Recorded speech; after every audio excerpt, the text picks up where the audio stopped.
এখন সে যাবে তো যেতে পারবে না, দর্শন হবে না। কেউ পরামর্শ দিলে তুমি বৃন্দাবনে চলে যাও, সেখানে কোনো বাধা বিপত্তি নাই, সবাইকে দর্শন করতে পারবে। সে বৃন্দাবন গিয়ে জগন্নাথের নামে অনেক লীলাবিলাস রচনা, অনেক কীর্তন সে রচনা করেছেন, এই শালবেগ। হঠাৎ করে শুনতে পেয়েছে যে ওখানে রথযাত্রা হবে। একমাত্র রথযাত্রার সময় সমস্ত পৃথিবীর মানুষ জগন্নাথকে সরাসরি দর্শন করতে পারেন এবং আলিঙ্গন করতে পারেন, এই সুযোগটা দেয়া হয় সমস্ত পৃথিবীর মানুষদের জন্য, অন্য সময় সেটা সম্ভব নয়। তো যখন শালবেগ শুনতে পেয়েছেন জগন্নাথ রথযাত্রা হবে, কিন্তু তার হাতে সময় ছিল না। যেদিন শুনেছে ওই দিন ছিল লাস্ট উল্টো রথযাত্রা। এখন যাবে কি করে? বলছে, হ্যাঁ জগন্নাথ, তুমি যেই নন্দীতে বসে আছো সেই নন্দী যেন এক চুল পরিমাণ না রয় আমি আসা পর্যন্ত।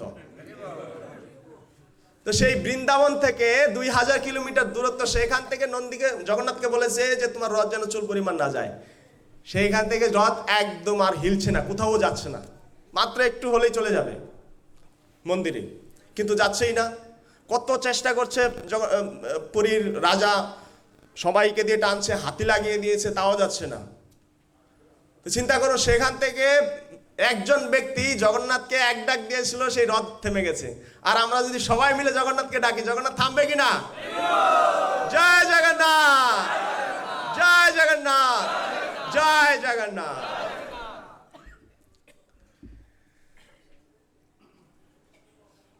সত্যযোগ, আচ্ছা, গত ক্লাসে প্রভু আলোচনা করেছিল ব্রহ্মচারী প্রভু, যে ব্রহ্মার একদিন আর আমাদের সত্য ত্রেতা দাপর কলি, এই সত্য ত্রেতা দাপর কলি 1000 বার ঘুরলে ব্রহ্মার একদিন হয়।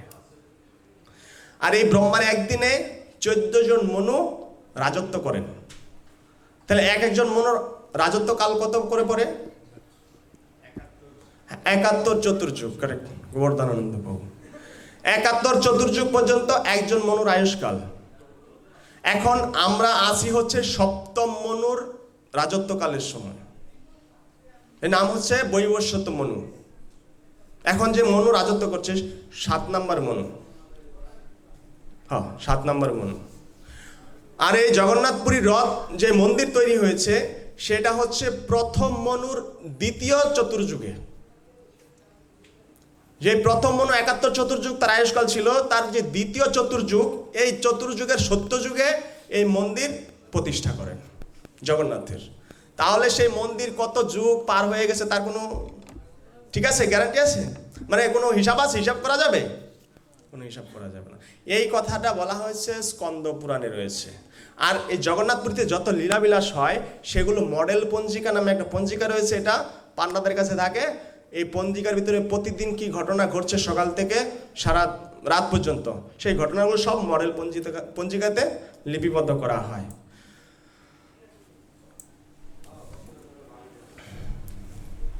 উড়িষ্যার নয়াগড় নামে একটা জেলা আছে। এটা হচ্ছে ভুবনেশ্বর থেকে প্রায় 200 কিলোমিটার দূরে। সেখানে থাকে হচ্ছে ভগবান নীলমাধব, যার শঙ্খ চক্র গদা পদ্ম, নীলাভ তার শরীরের বর্ণ, মস্তকে ময়ূরপুচ্ছধারী, আর তার যেই শরীরের অঙ্গকান্তি সেটা হচ্ছে নীলবর্ণ। তার সেবা পূজা আলাদাভাবে হতো।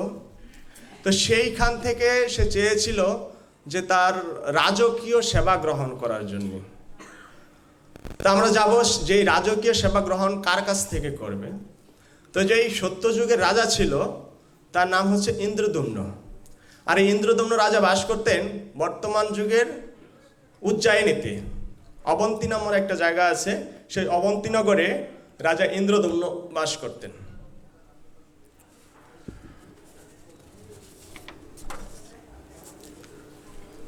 রাজা ইন্দ্রদম্নের স্ত্রীর নাম হচ্ছে দেবী গুন্ডিচা। তো তারা দুজনেই ছিলেন খুব ধার্মিক। অম্বরীশ মহারাজ যেভাবে রাজত্ব পরিচালনা করতেন, সে রাজত্ব যেভাবে করতেন তার সমস্ত ইন্দ্রিয়গুলি দিয়ে সবসময় ভগবানের সেবায় যুক্ত থাকতেন।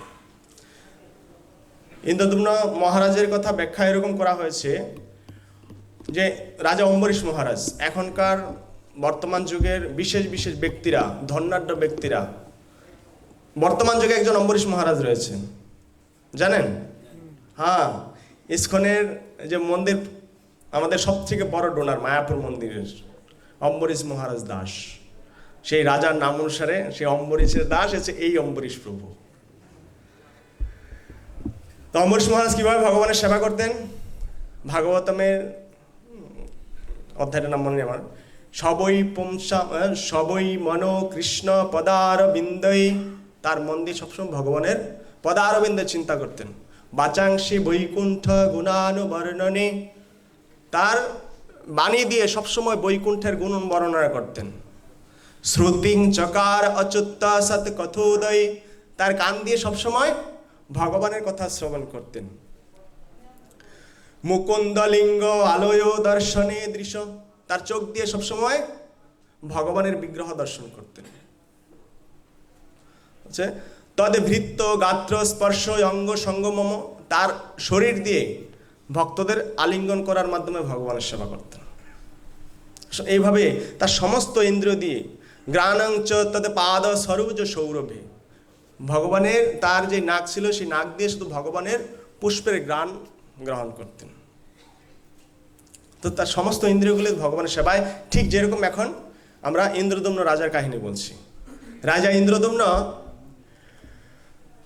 সে ছিল অতিথিপরায়ণ। অতিথিপরায়ণ ব্যক্তিরাই হচ্ছে গৃহস্থ। গৃহস্থের প্রধান কর্তব্য হচ্ছে সে অতিথি আপ্যায়ন করবে। আর যেই ব্যক্তিরা অতিথি আপ্যায়ন করতে জানে না তাদেরকে গৃহমেধি বলা হয়। আর এখন আমরা যে জানি অতিথি কার স্বরূপ হয়? অতিথি হচ্ছে নারায়ণ। নারায়ণ কি খায়? নারায়ণ প্রসাদ খায় না, প্রসাদ আমরা খাই। নারায়ণ ভোগ গ্রহণ করে। হ্যাঁ, তাকে শাক, ফল মূল, পাতা, জল এগুলো দিয়ে দিলেই তিনি সন্তুষ্ট। তা আমরা যে অতিথিকে নারায়ণের স্বরূপ দিয়েছি সেই অতিথিরা কি খায়? হ্যাঁ, এখনকার অতিথিদের নারায়ণ বলা যাবে? অসুর বলতে হবে। তো অতিথি হচ্ছে তারা যারা ভগবানের ভক্ত। অতিথি, তারা তিথি বিচার করে আসবেন আপনার বাড়িতে। যতদূর সম্ভব বৈষ্ণবরা যদি যায়, যতদূর সম্ভব নিজের আত্মীয় স্বজনদের থেকে বেশি তাদেরকে সেবা প্রদান করুন। সেই কথা আপনি নরকে গিয়েও যমরাজকে বলতে পারবেন যে আমার গৃহে বৈষ্ণব এসেছিল, আমি সেবা করেছি। আপনার বলতেও হবে না, চিত্রগুপ্ত অটোমেটিকলি যমরাজকে জানিয়ে দিবে যে এর গৃহে বৈষ্ণব গিয়েছিল, সে বৈষ্ণবকে সেবা করিয়েছে, তার সমস্ত অপরাধ মাপ।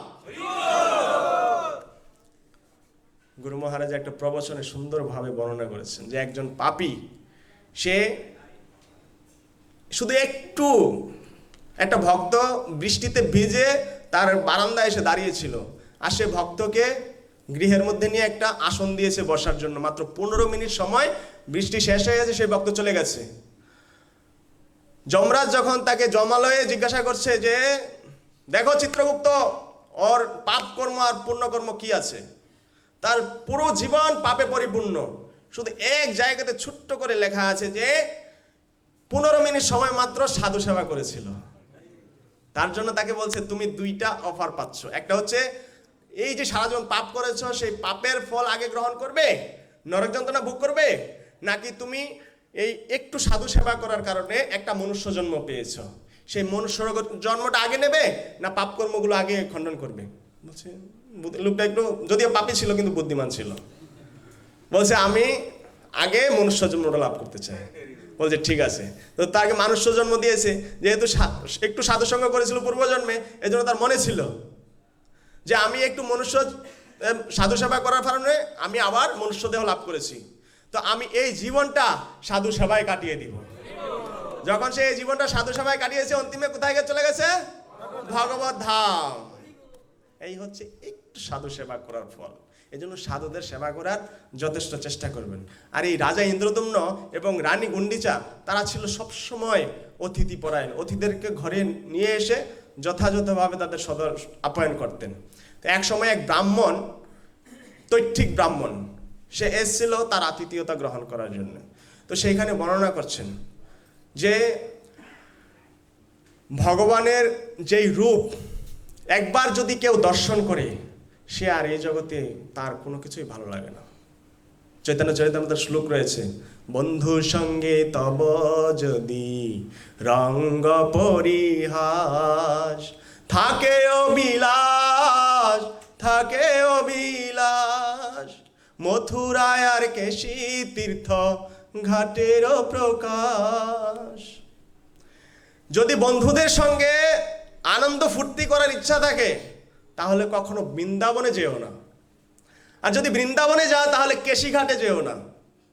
যদি কেশীঘাটে যাও, তাহলে এই যে ত্রিভঙ্গ ললিত বাঁকে বিহারীকে দর্শন করো না।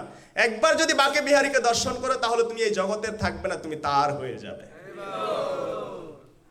আপনাদের যদি ওই তৈঠিক ব্রাহ্মণ বলছে, যদি এই জগতের ভোগ বিলাসতার মত্ত থাকতে চায়, তাহলে এই ভগবান নীলমাধবকে দর্শন করার দরকার নেই। কারণ সে যদি একবার দর্শন করে, তাহলে সে এই জগতের আর থাকবে না, সবসময় তার হয়ে যাবে। এই কথা শুনে মন্ত্রীমশাই রাজাকে এসে বলছে, রাজামশাই, আপনার অতিথিশালায় একজন অতিথি এসছে, সে সুন্দরভাবে ভগবান নীলমাধবের এত মহিমা বর্ণনা করেছে। কেউ যদি একবার তাকে দর্শন করে, কেউ যদি একবার চিন্তাও করে যে দর্শন করবে, সেই মুহূর্তে তার মৃত্যু হয়, সে ভগবত ধাম প্রাপ্ত হতে পারে। সংকল্প করেছে মাত্র, যায়নি, তাও সে ভগবত ধাম। বলছি, তার রাজা তো এমনি ধর্মপরায়ণ, আর যখন ভগবানের কথা শুনেছে, তার আকর্ষণ আরো বেড়ে গেছে ভগবানের প্রতি। শীঘ্রই যাও, গিয়ে জিজ্ঞাসা করো সেই নীলমাধব কোথায় থাকে। গেছে মন্ত্রী, গিয়ে দেখে সে তো ঠিক ব্রাহ্মণ নেই, চলে গেছে। খুঁজেও তাকে কোথায় পাওয়া যাবে? সেনা সৈন্য এদিক ওদিক পাঠিয়েছে, ঠিক ব্রাহ্মণ নেই, কোথাও নেই, চৌদাও হয়ে গেছে। এখন রাজার ব্যাকুলতা আরো বেড়ে গেছে, যেই ব্রাহ্মণকে পাওয়া যাচ্ছে না, তার উৎকণ্ঠা আরো বেড়ে গেছে ভগবানকে দর্শন করার লালসায়। বলছে, ভগবানকে খুঁজে বের করো। সমস্ত ব্রাহ্মণদের একত্রিত করে চতুর্দিকে ব্রাহ্মণদের পাঠিয়ে দিয়েছে। তার থেকে পূর্ব দিকে পাঠিয়েছে হচ্ছে তার যে শ্রেষ্ঠ রাজগুরুর দায়িত্বে ছিল, তার নাম হচ্ছে বিদ্যাপতি। সেই বিদ্যাপতি একাই চলে গেছে, একা যায়নি, তার সাঙ্গপাঙ্গ নিয়ে গেছে, চতুর্দিকে ব্রাহ্মণদের দিয়েছে, টাইম দিয়েছে 3 মাস। 3 মাসের মধ্যে যেই নীলমাধবের কথা আমার কাছে এসে পৌঁছে দিতে পারে, কোথায় আছে নীলমাধব, তাকে এই রাজত্বের বিশাল এক অঙ্কের পুরস্কৃত করা হবে এই রাজ্য থেকে। তাকে রাজ দরবারের অংশ হিসেবে গণ্য করা হবে। যে কেউ নীলমাধবের সংবাদ আমাকে দিতে পারে। সবাই 3 মাস পরে সব ফিরে এসছে। আর বিদ্যাপতির সাথে যারা ছিল, বিদ্যাপতি বলছে, আমি আর ফিরে যাব না, এই মুখ আমি আর রাজাকে দেখাবো না কোনোভাবেই। তোমরা যদি যেতে চাও, তোমরা চলে যাও। তখন সবাই চলে গেছে ফিরে, কিন্তু রাজা বিদ্যাপতি আর যায়নি। বিদ্যাপতি হাঁটতে হাঁটতে হাঁটতে হাঁটতে সন্ধ্যা হয়ে গেছে প্রায়, আর যেতে পারবে না কোথাও। একটা গ্রাম, সুন্দর একটা গ্রামের মধ্যে প্রবেশ করেছে। প্রবেশ করার পর জিজ্ঞাসা করছে, আমি রাত্রটা কার গৃহে অতিবাহিত করতে পারবো? গ্রামের লোকদের জিজ্ঞাসা করলো। বলছে, এখানে একটা পরিবার আছে, খুব ভালো, অতিথিপরায়ণ, আপনি তার গৃহে থাকতে পারেন। দেখিয়ে দিল একটা ঘর। এই সমাজের, এই গ্রামের যে মুরল বলা হয় তাকে, মুখ্যপাত্র তিনি হচ্ছেন বিশ্ব বসু। আর এই যে গ্রামটা ছিল, সেটা হচ্ছে শবরপল্লী বলা হতো। যারা শূকর পালে তাদেরকে বলা হয় শবর। আমরা শবরী মাতার নাম শুনেছি। ওই মাতার নাম কি শবরী ছিল? তার নাম শবরী ছিল না, সে জাতে শবরী ছিল। তার নাম কেউ জানে না, এজন্য তাকে শবরী বলে চিহ্নিত ছিল। তো এই শবর কুলের মধ্যে, এই শবর জাতির মধ্যে, শবর গ্রামে, শবরপল্লীতে সে বিশ্ব বসুর গৃহে যায়। যাওয়ার পরে দরজা নক করে, ওখান থেকে একটা সুন্দরী কন্যা, 16 বছরের যুবতী ঘর থেকে বেরিয়ে আসে। বলছে, আমি অনেক দূর থেকে এসেছি, আজকে রাত্রটা এখানে অতিবাহিত করতে চাই। বলছে, আপনি বাইরে অপেক্ষা করুন, আমার বাবা ঘরে নেই, বাবা ঘরে আসলে আপনি প্রবেশ করতে পারবেন। ঠিক আছে। কিছুক্ষণ পর বিশ্ব বসু এসছে। তো এসে দেখে যে একটা সুন্দর যুবক, দেখতে অনেক ব্রাহ্মণ, তাও রাজগুরু ছিল, রাজ্যের রাজগুরু ছিল, তার তো আলাদাভাবে একটা ভাব থাকবে না। তো তাকে দেখে তার মনে হচ্ছে শরীর থেকে জ্যোতি বেরোচ্ছে এরকম। বলছি প্রণাম, দেখতেই ব্রাহ্মণ চিনে ফেলেছে। বলছে আপনি? বলছে হ্যাঁ, আমি চলে এসেছি, একটু কাজে এসেছিলাম, এখন রাত্র হয়ে গেছে, আমাকে তো এখানে থাকতে হবে রাত্র কাটানোর জন্য। বলছে ঠিক আছে, কোনো অসুবিধা নেই, আপনি থাকুন। তো যেই ঘরে ছিল ওই সুন্দরী মেয়েটা, ওর নাম হচ্ছে ললিতা। তো ললিতাকে বলছে, ললিতা তুমি ওর যত রকম সেবার প্রয়োজন হয় তুমি তাকে সুযত্ন সহকারে সেবা করতে থাকো, তার জন্য কোনো রকম কমতি না হয়।